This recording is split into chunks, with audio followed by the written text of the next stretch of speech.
In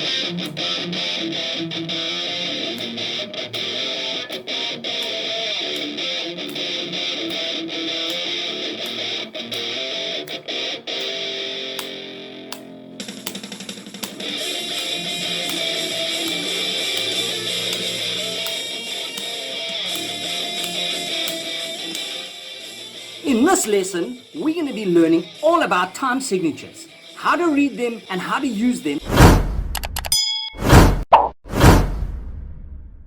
How to read time signatures in music. When we listen to music, we hear and feel a steady beat or a pulse. It is the pulse or the beat that we normally tap our foot to, which is basically the timing of the music. The beats on the staff are divided by bar lines, and the timing of the music is called the time signature, which is written at the start of the staff after the clef sound. Composers will use a time signature to tell us how many beats there are in a bar. So if there are 2 beats in a bar, then every 2 beats there will be a bar line. Always remember that the time signature is only written once at the beginning of the piece of music and not on every staff line. The second part of organizing beats in music is to see if the beats can be divided into 2 parts or 3 parts. In a simple time signature, the beat can be divided into 2 parts. The beat is a half note, and this beat can be divided into 2 quarter beats. If the beat is a quarter note, then the beat can be divided into 2 smaller beats, which are eighth notes. In a compound time signature, the beat can be divided into 3 parts. If the beat is a dotted quarter note, then the beat can be divided into 3 equal eighth notes. And if the beat is a dotted eighth note, then the beat can be divided into 3 16th notes. So having said all of this, how does this help us identify time signatures in music? Time signatures are made up of 2 numbers.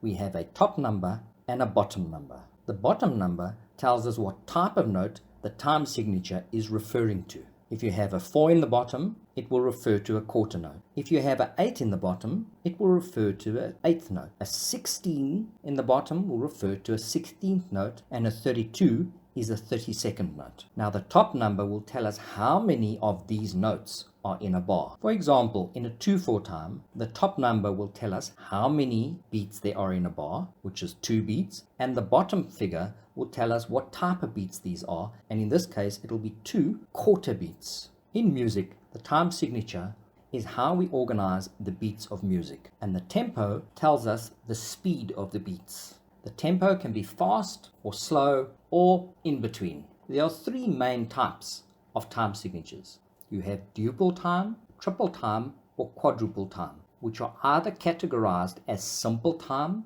or compound time. Example, simple duple, simple triple, or simple quadruple. Or we can have compound duple, compound triple, and compound quadruple. The 3 main simple time signatures we will be doing is 2/4 time, 3/4 time, and 4/4 time. In a duple time, there are 2 beats per bar. There will be a strong beat and then a weak beat. In a triple time, there are 3 beats. You have a strong beat followed by 2 weak beats. And then in a quadruple time, you have 4 beats per bar. Normally, you will have a strong beat, a weak beat, a fairly strong beat, and then a weak beat. This is a duple time signature because there are 2 beats in each bar. And since the beats in this case are quarter notes and can be divided into 2 parts, which is 2 eighth notes, we call this a simple time signature. So we can say that 2/4 is a simple duple time signature. In 3/4 time, the top figure will tell us how many beats there are in bar, and in this case 3 beats in a bar, and what type of beats there are. And in this case it'll be 3 quarter beats in a bar. So 3/4 time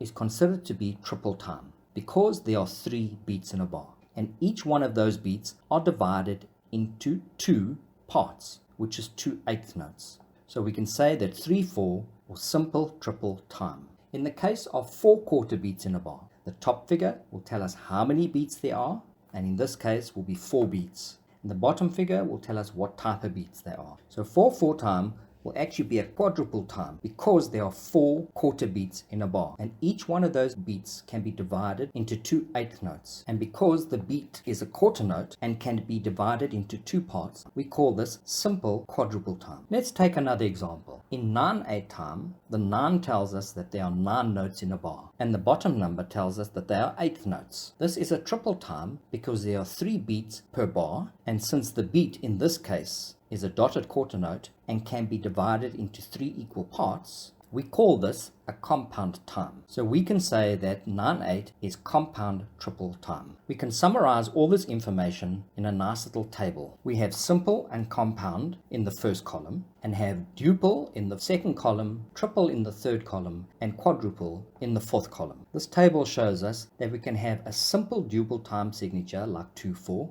a simple triple time signature like 3/4, and a simple quadruple time signature like 4/4. It also tells us that we can have a compound duple time like 6/8, or a compound triple time like 9/8, or a compound quadruple time like 12/8. You need to also know that there are other symbols that can be used for certain time signatures. For example, in 4/4 time, we call it common time, and is written as a letter C where the time signature would be. 2/2 time is also referred to as cut time, and is written as a letter C with a line down the